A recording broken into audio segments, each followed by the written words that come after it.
What it do, what it do, what it do, what it do. It's your boy Vision today, man. And look, today I got something special for y'all. We're gonna have an R&B type beat from scratch. That's what y'all asked for. Y'all want something from scratch. You wanna know how to do everything yourself. And that's what we're gonna do today. Let's get into it. So you guys wanted to start from scratch? Let's start from scratch, all right? So it's gonna be an R&B vibe, but I'm gonna stick around at 95 BPM. That's just where I like to stay. It's comfortable for me. Change it, to taste and type of artist you're cooking for. But let's go ahead and start with the chords.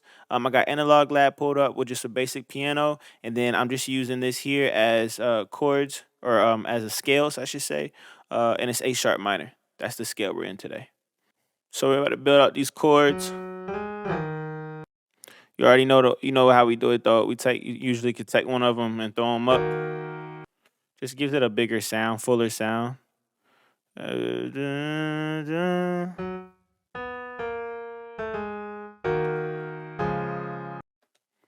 take this up. That might not. And this isn't gonna be the exact bass, but see, I really want to be here with it.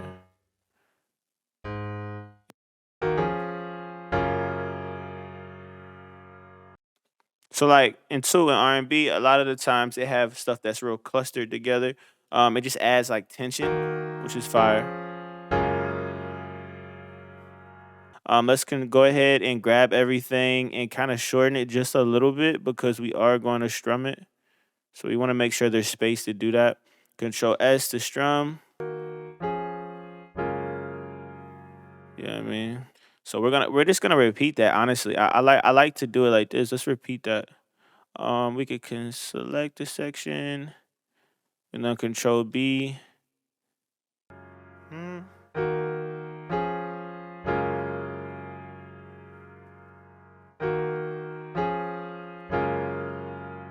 I always like to give it a little variation on the last part. Dun, dun, dun, dun, dun, dun. So kind of go up maybe. Let's switch this back. Ooh. Ooh. So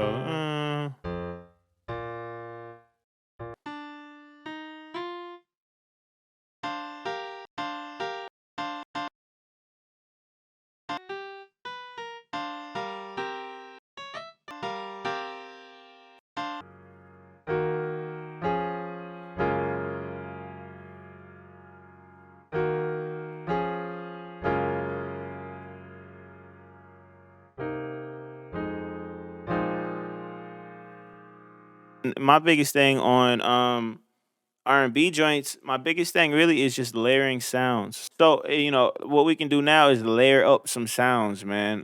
We'll go ahead and take this pattern here and we'll drop it here. So then let's go ahead and add in a different sound. Shout out to my boy Eli Brown. There's gonna always be some sauce inside of any of these loophole joints. So let's try to find a pad.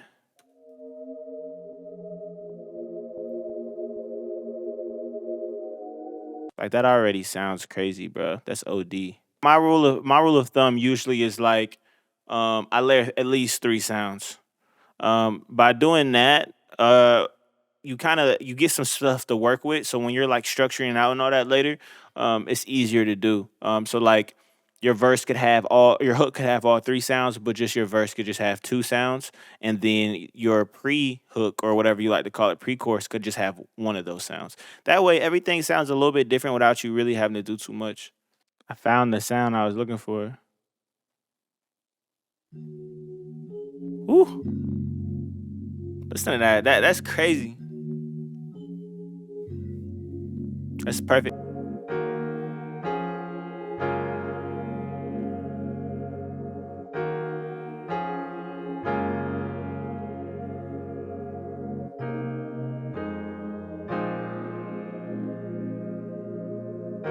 Right. So we got that. Cool. But like we said, we're gonna do it from scratch.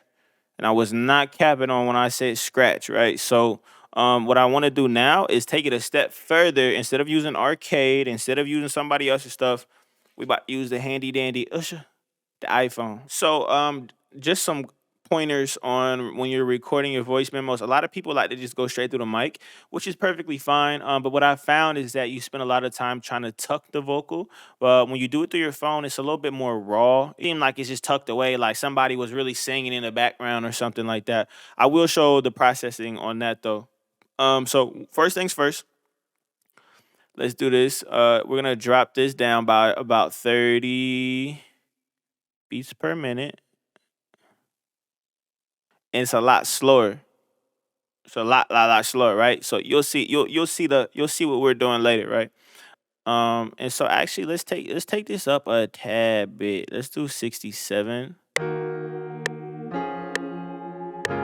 All right, yeah, that's a better speed for me. 67 is a better speed for me. I like that better. Let's do it. I feel like already got me mine. Feel right. You got it, baby. I feel right.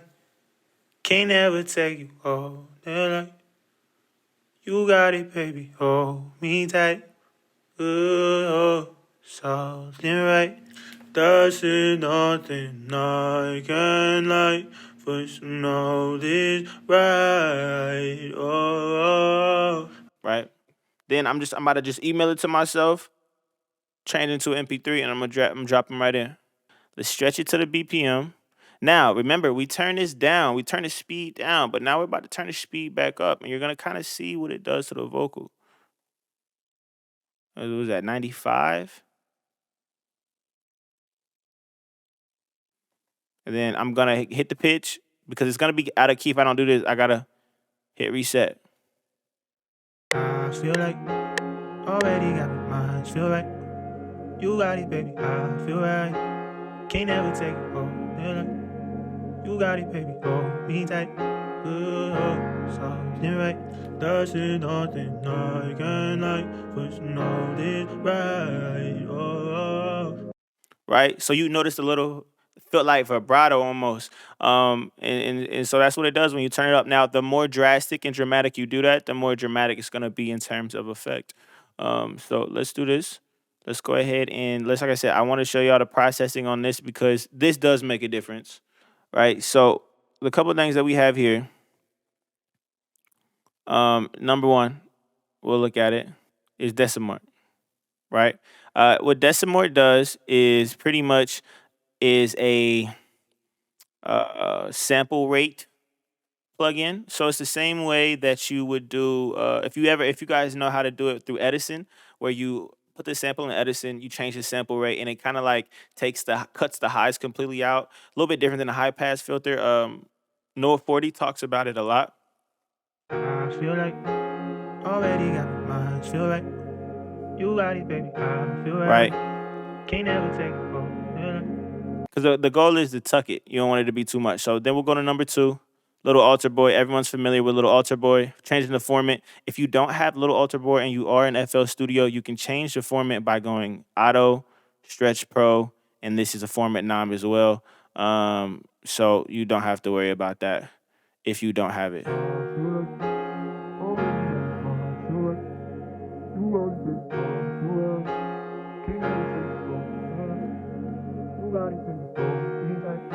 Pancake, you guys know what that is. I already talked about that earlier. Free plugin. It's for panning automation. It just adds movement.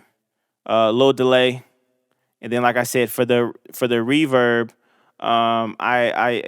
if you have different reverbs, this is the one that I actually like. I just got a new desktop, so I gotta go back and install some other stuff. But this is good too. I just turn it way down because it is pretty powerful. We'll just export it real quick.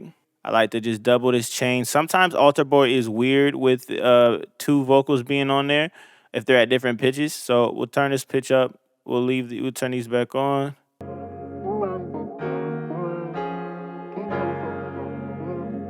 Now, granted, too, that's with no tune on it. I ain't even got no auto tune on it. I almost forgot about auto tune. The boy got the vocals. I ain't even need that. Nah, I'm playing, bro. Hold on. Where's my auto tune? So we gonna throw some auto tune actually on here.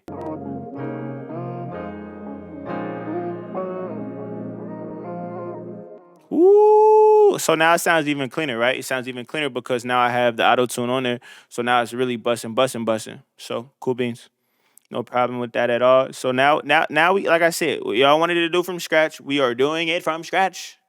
This is from scratch. I don't want to hear none of that no more because this is from scratch, buddy. Okay. Okay. All right, cool. Now with the bass, I low key like doing one shots. Depends though, right? So some of the basses that I have, like in Analog Lab, have a little bit better like glide movement. And if you're going for that, that's when you can use like an actual synth for a bass. But if you're not so pressed about that, you could just use an actual bass.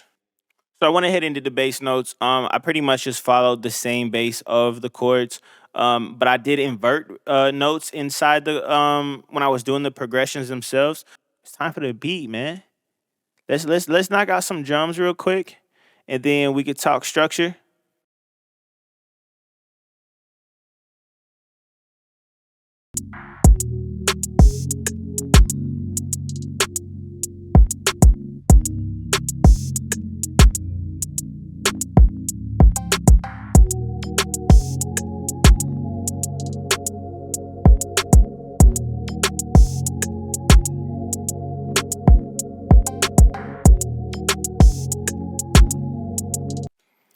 Okay. So what we can do is let's go ahead and split this up. Now we're gonna talk structure. So I kind of build based off of the hook part. This is essentially the hook to me, right? It's got all the sounds, it's got all the good stuff, blah blah blah. But what I would do is change the bass. But let's go ahead and start laying this out as if it was a verse. And then we'll do this, and then this. But we probably had a bass in there though, right?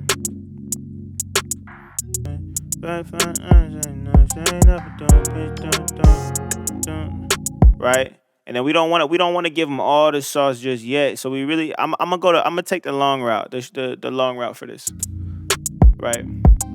Right, because then what we could do now is we can strip it back one more time, and then just do the pad. There we go. Carry it with the bass. So this is kind of like the pre.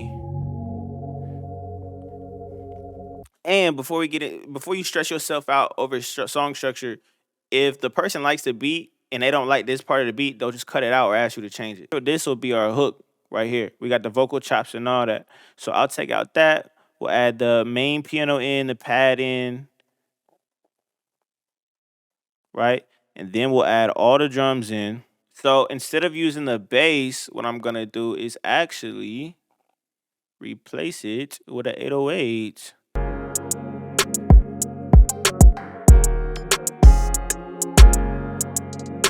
From scratch, man. That's from scratch, bro. That's from scratch, right? And so if we just take this, with R&B, people sometimes like to take their time, man.